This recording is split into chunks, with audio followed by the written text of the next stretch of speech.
আমিনা আক্তার আপনি লিখেছেন রোজা অবস্থায় চোখ, নাক ও কানে ড্রপ ব্যবহার করা যাবে কিনা? বোন আমিনা, রোজা অবস্থায় আপনি চোখে ড্রপ ব্যবহার করতে পারেন, কানে ড্রপ ব্যবহার করতে পারেন, তবে নাকে ড্রপ ব্যবহার করতে পারেন না, কারণ নাকের যে ড্রপ সেটা আপনার নাকের ছিদ্র হয়ে কণ্ঠনালী হয়ে আপনার পেট পর্যন্ত যেতে পারে, সেজন্য এটা আপনি করতে পারবেন না। আর চোখ এবং কানের ড্রপ এটা আপনি ব্যবহার করতে পারবেন, কারণ বিশুদ্ধ মত অনুযায়ী, গবেষণা অনুযায়ী চোখ এবং কানে যে ড্রপ ব্যবহার করা হয়ে থাকে সেটা আমাদের পেটে যাওয়ার সম্ভাবনা একেবারেই ক্ষীণ।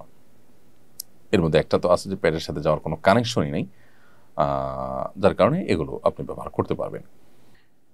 আমিনুল ইসলাম আপনি লিখেছেন ডায়াবেটিস পরীক্ষার সময় সামান্য রক্ত বের করা হয়, রোজা অবস্থায় ডায়াবেটিস পরীক্ষা করা যাবে কি না?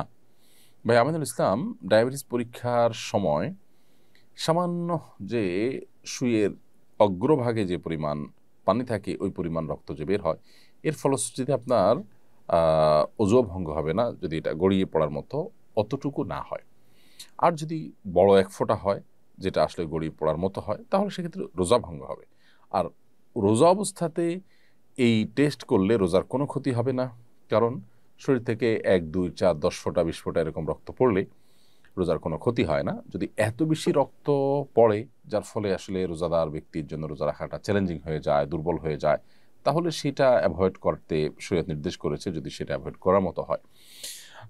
তবে আপনার 1 ফোঁটা 2 ফোঁটা রক্ত আপনি নিলেন, অথবা 1 সিরিঞ্জ রক্তই নিলেন, বা 2-4 সিরিঞ্জ রক্ত নিলেন, যেটা আপনি ব্লাড টেস্ট ইত্যাদি করার জন্য, সেক্ষেত্রে এর কারণে রোজার কোনো ক্ষতি হবে না, রোজা রেখে এগুলো করা যাবে ইনশাআল্লাহ তাআলা।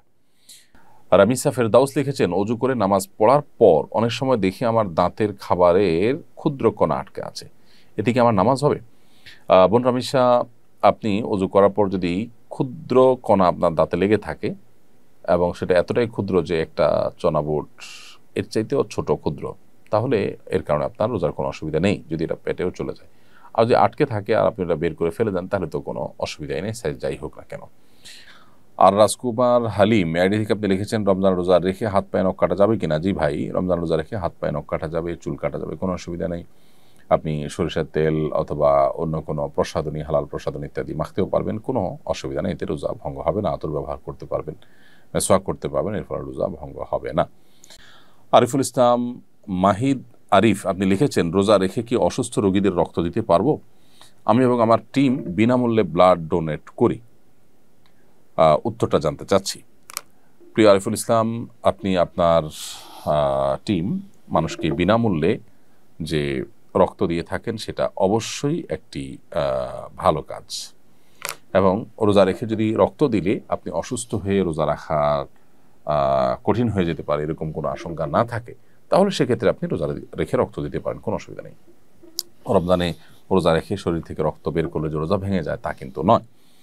মূলত শরীরে কোনো কিছু প্রবেশ করলে যেটা আমাদের খাদ্য বা আপনার পানীয়ের কাজ দেয়, যেটা আমাদের শরীরে এনার্জি সৃষ্টি করে, অর্থাৎ ক্ষুধা নিবারণ, পিপাসা নিবারণের কাজ দেয়, সেরকম কিছু যদি শরীরে প্রবেশ করে তাহলে সেটা রোজা ভঙ্গের কারণ হয়। এখানে তো শরীর থেকে বের হয়েছে, এটা যদি স্বাভাবিক হয় যে 1 ব্যাগ রক্ত আপনি দিলেন, এর ফলে আপনার রোজা ভাঙতে হবে সেরকম পর্যায়ে আপনি চলে যেতে পারেন, এরকম কোনো আশঙ্কা যদি না থাকে ইনশাআল্লাহ আপনি রক্ত দিতে পারেন। এরপর প্রশ্ন হলো রোজা অবস্থায় ইনসুলিন গ্রহণ করা যাবে কি না? রোজা অবস্থায় ইনসুলিন গ্রহণ করা যাবে, কারণ যে ইনসুলিনটা আমরা গ্রহণ করি সেটা আমাদের আসলে পাকস্থলীতে বা পেটের ভেতরে যায় না, খাদ্যের কাজ দেয় না, এটা জাস্ট চামড়ার নিচে এটি থাকে, যার কারণে এই ইনসুলিন আপনি রোজা অবস্থায় গ্রহণ করতে পারবেন।